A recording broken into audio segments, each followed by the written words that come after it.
नमस्कार, मी doctor Aishwarya वेदोलॉजी speciality क्लिनिकमध्ये तुमच्या सगळ्यांचं खूप खूप मनापासून स्वागत करते.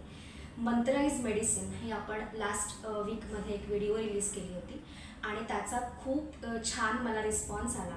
तुमच्यापैकी अनेकांनी, माझ्या अनेक पेशंट्सनी मला मेसेजेस केले की मंत्र नक्की कसा म्हणावा किंवा स्तोत्राचं पठण नक्की कसं करावं, कोणत्या वेळी करावं किंवा कोणत्या स्तोत्राचं पठण करावं यासंबंधी मला अनेक प्रश्न किंवा अभिप्राय आले. सो त्यासंबंधीच आपण थोडा पुढे जाऊन उहापोह करूया आजच्या व्हिडिओमध्ये. सगळ्यात महत्त्वाचं म्हणजे मंत्र जे आपण म्हणतो हे मंत्र आणि स्तोत्र ह्या दोन्ही प्रकारचे असू शकतात आणि ते मंत्र सगळ्यात पहिला रूल असा आहे की ते आपण स्वतः म्हणायचे. याचं कारण असं, कारण मी मागच्या व्हिडिओमध्ये सुद्धा म्हटलं होतं की मंत्र हे आपली विल पॉवर वाढण्यासाठी किंवा दैवव्यपाश्रय चिकित्सेचा खूप महत्त्वाचा भाग म्हणून आपण वापरतो. आणि त्या मंत्रांमध्ये काय होतं की एक वेगळ्या प्रकारच्या साऊंड फ्रिक्वेन्सीज या रिलीज होत असतात आणि जे मंत्र आपण म्हणतो त्याचा जे उच्चार आपण करतो ते आपल्या शरीराच्या वेगवेगळ्या भागांमध्ये होत असतात. जसं की काही शब्द हे आपल्या हृदयाद्वारे त्याचे ध्वनी उमटत असतात, काही शब्दांचे ध्वनी हे आपल्या कंठावाटे उमटत असतात, काही शब्दाचे ध्वनी हे आपल्या दाताला लागून शब्द उमटत असतात, काही शब्द हे आपल्या आटळ्यांद्वारे उमटत असतात, काही शब्दांचे ध्वनी आपल्या डायरेक्ट मस्तिष्क किंवा शिरापर्यंत पोचत असतात. जसं की मागच्या वेळेला मी ओम हे सुद्धा उदाहरण दिलं. त्यामुळे कोणतेही मंत्र म्हणताना शक्यतो ते स्वतः म्हणावे. ज्या माणसाला, जो व्याधीग्रस्त आहे, ज्याला स्वतःचं शरीर चांगलं ठेवायचं आहे त्याने ते म्हणावे. जर आपल्या घरात म्हणजे आपण अशा एखाद्या व्यक्तीसाठी ते मंत्र म्हणत असू की जी क्रिटिकली इल आहे, बेडरिडन आहे, स्वतःच्या मंत्रांचा जप ती करू शकत नाहीये स्वतःसाठी, अशा वेळेला आपण त्यातले जे तज्ज्ञ असतात, गुरुजी असतात, त्यांना आपण सांगू शकतो हे मंत्र म्हणण्यासाठी किंवा त्यांचे जे कोणी जवळचे नातेवाईक आहेत ते सुद्धा हे मंत्र म्हणू शकतात. त्याचाही निश्चित फायदा होईल, कारण अल्टिमेटली जसं मी म्हटलं की त्याचे जे साऊंड वेव्स किंवा साऊंड फ्रिक्वेन्सीज तयार होतात त्याचाही आपल्याला उपयोग हा होतोच. दुसरं सगळ्यात महत्त्वाचं म्हणजे आपण जे मंत्र म्हणणार आहोत ते मंत्र स्पष्ट असायला हवेत. आपल्याला तोंडामध्ये पुटपुटायचं नाही आहे किंवा आपल्याला मनातल्या मनात कोणतेही मंत्र म्हणायचे नाही आहेत. याचं कारण अगेन जसं मी म्हटलं की त्या साऊंड फ्रिक्वेन्सीज आपल्याला वातावरणात रिलीज व्हायला हव्यात आणि त्या कधी होतील, जर आपण ते मंत्र सुस्पष्टपणे मोठ्याने म्हटले तरच. त्यामुळे ते मंत्र हे मोठ्याने आणि सुस्पष्ट प्रकारे म्हणायचे. बरेचसे आपले मंत्र हे अनुष्टुप छंदामध्ये, बरेचशी आपली स्तोत्र ही अनुष्टुप छंदामध्ये. अनुष्टुप छंद म्हणजे काय, तर ती गेय स्वरूपाची आहेत, म्हणजे आपण ती गाऊ शकतो, इझिली लक्षात ठेवण्यासाठी, इझिली म्हणण्यासाठी ती सोपी आहे. जसं की छोटंसं उदाहरण आपण घेऊ रामरक्षेचं. सो रामरक्षा हे अनुष्टुप छंदामध्ये आहे. अस्य श्री रामरक्षा स्तोत्र मंत्रस्य श्री बुधकौशिक ऋषी श्री सीता रामचंद्रो देवता. याचा अर्थ काय की आपण ती गाऊ शकतो, ती इझिली रिमेंबर, लक्षात ठेवायला सुद्धा सोपी असतात. सो अनुष्टुप छंदातली जी मंत्र आहेत त्यांचा पण आपण उपयोग हा करू शकतो आपल्या रोजच्या जीवनामध्ये किंवा रोजच्या आपल्या मंत्र म्हणण्यामध्ये. आणखीन एक महत्त्वाची गोष्ट म्हणजे मंत्र आपल्याला ठराविक वेळी, ठराविक जागी बसून आणि रोज करायचे. अभ्यास जो हा शब्द आपण अगदी इझिली आपल्या डे टू डे रुटीनमध्ये वापरतो, त्याचा अर्थ काय, तर भावाभ्यासनम शीलनम सततम क्रिया. म्हणजे एखादी गोष्ट सतत करणे हे खूप महत्त्वाचं आहे. म्हणजे असं नाही की आज मी मंत्र म्हटली, 4 दिवस म्हटली, 5 दिवस म्हटली आणि 10 दिवसांनी सोडून दिली, परत 10 दिवसांनी कधीतरी सुरू केली, त्याचा आपल्याला हवा तसा उपयोग अर्थातच होणार नाही आहे. ती जर मंत्र आपण नियमित रोज ठराविक वेळी आणि ठराविक ठिकाणी बसून म्हटली तर त्याचा आपल्याला खूप चांगला उपयोग होणार आहे. पाळीच्या वेळेला किंवा इतर काही आपल्याला खूप जास्त आजारपण असताना जर आपल्याला ती मंत्र म्हणता नाही आली तर ठीक आहे, पण अदरवाईज नियमितपणे ती मंत्र म्हणावी. किती म्हणावे, तर 11, 21, 108, 1008 अशा आवर्तनांमध्ये ती मंत्र म्हणायला हवी किंवा त्या स्तोत्राच्या फलश्रुतीप्रमाणे ती मंत्र म्हणायला.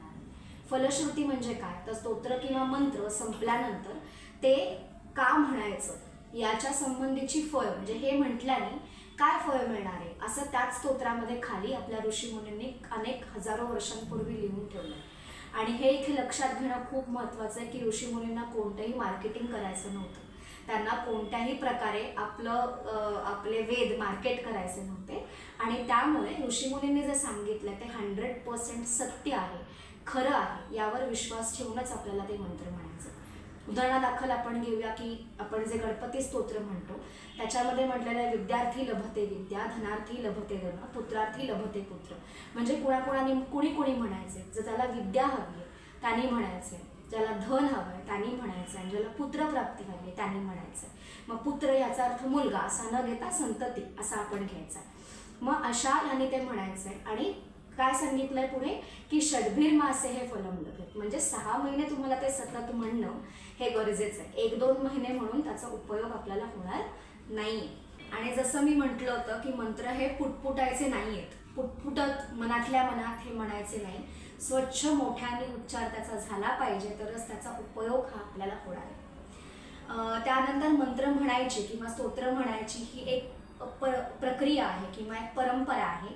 ती अशी की तुम्ही ज्या गोष्टीसाठी ते स्तोत्र म्हणताय, जसं मी मागे पण म्हटलं होतं की मी अनेक पेशंटना अनुपान म्हणून म्हणजे औषधाबरोबर एखादा मंत्र सांगते की तुम्ही हे म्हणायला हवं. सो अशा वेळेला जेव्हा तुम्ही असे मंत्र म्हणता आहात तेव्हा तुम्हाला हातामध्ये पाणी घेऊन संकल्प करायचा आहे. संकल्प म्हणजे काय, it's a agreement between you and God किंवा यू अँड आपण म्हणूया युनिवर्स, की आपण एक ॲग्रीमेंट करतोय की मी हे मंत्र हे स्तोत्र इतक्या कालावधीसाठी माझ्या ह्या इच्छापूर्तीसाठी म्हणते.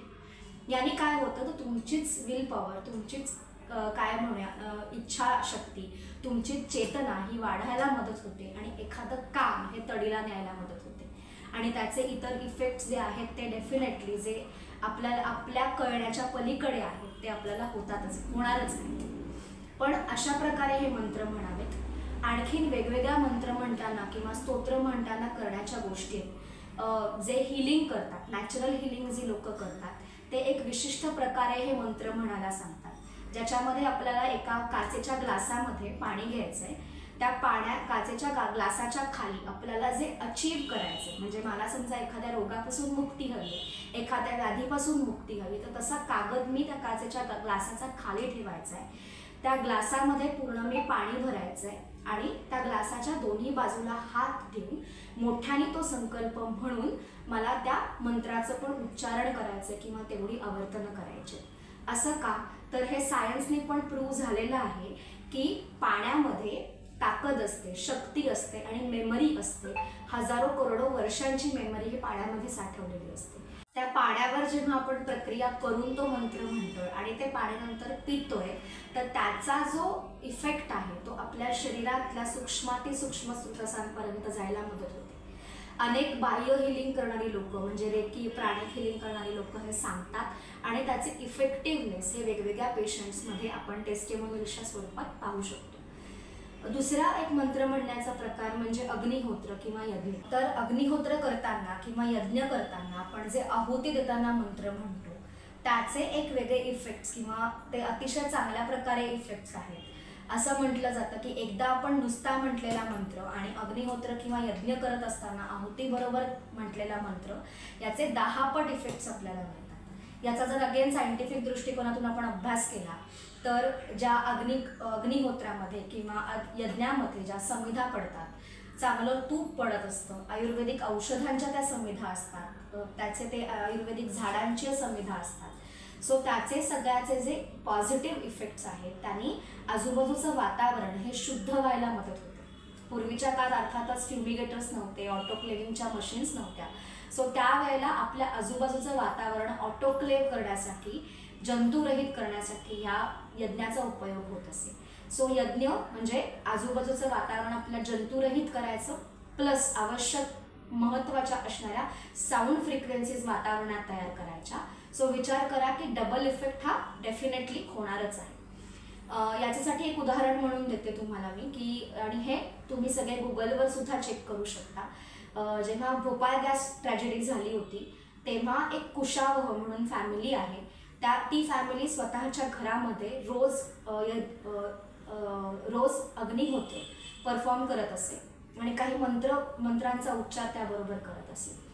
सो जेव्हा ही भोपाळ गॅस ट्रॅजेडी झाली, जवळजवळ अख्ख्या भोपाळमध्ये तो विषारी वायू पसरला आणि अनेक लोकांचे प्राण गेले.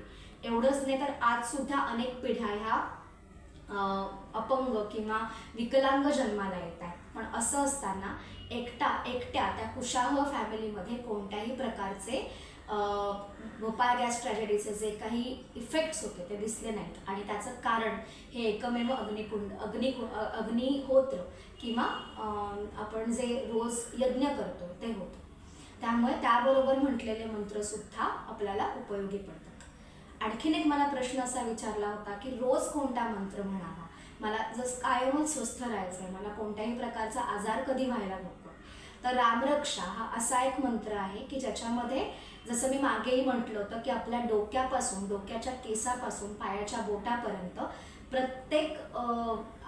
प्रत्येक आपल्या अवयवाचं संरक्षण करणारा मंत्र आहे. आणि रामरक्षा हे इटसेल्फ एक आध्यात्मिक कवच असल्यासारखं काम करतं. जर तुम्ही रोजच्या रोज आपल्या घरामध्ये रामरक्षा म्हटली किंवा ॲटलिस्ट ऐकली तरी सुद्धा. सो आज आपण जो उहापोह केला तो मंत्र ह्याचा पुढे जाऊन उपयोग केला की आपल्या घरच्या रोजच्या जीवनामध्ये त्या मंत्रांचा उपयोग कसा करावा, त्याचे काय डूज अँड डोंट्स फॉलो करावे आणि कोणता मंत्र म्हणावा. अशाच तुम्हाला जर व्हिडिओज आणि अशीच महत्त्वपूर्ण माहिती समजून घ्यायची असेल आणि आपल्या शरीर आणि मन ह्याला स्वस्थ ठेवायचं असेल तर वेदोलॉजी स्पेशालिटी क्लिनिकला नक्कीच लाईक, शेअर आणि सबस्क्राईब करा. धन्यवाद.